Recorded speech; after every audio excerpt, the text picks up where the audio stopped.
Super Mario Odyssey, Nintendo's most recent release. Just recently, Super Mario Odyssey has sold over 2 million physical copies in Japan alone. According to Nintendo, this is one of their greatest achievements of all time.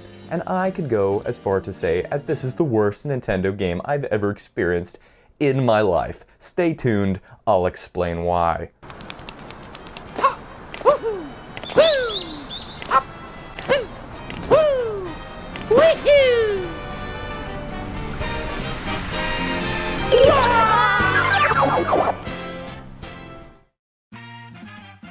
Super Mario Odyssey is a bloated piece of crap.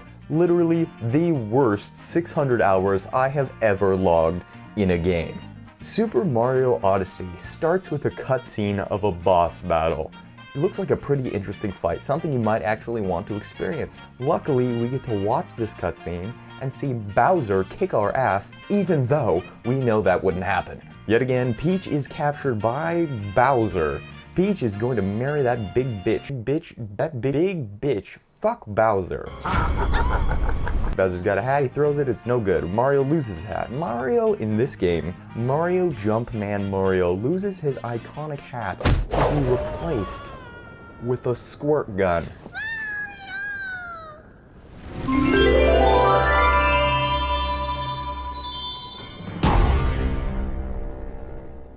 As soon as I found out about this mechanic, this choice by the developers, I was outraged. A typical Mario game, you get to approach with a jump and a run. Not in this game. You are met with jumping, running, flipping, squirting your water gun, collecting moons and suns and all other different astronomical beings, galaxies.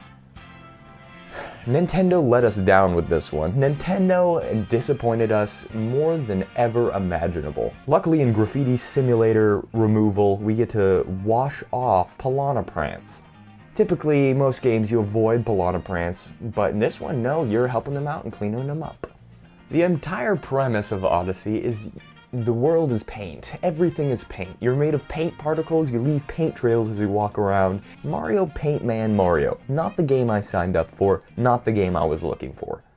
I'll throw a diagram on the screen. Typically, Mario has two dimensions, a Y and an X. It's very simple. You go left, you go right, that's traveling the X-axis. You go up, you go down, it's the Y-axis.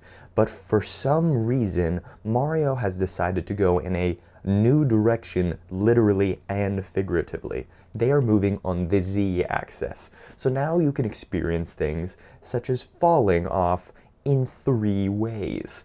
Super Mario Odyssey falls short in several different ways.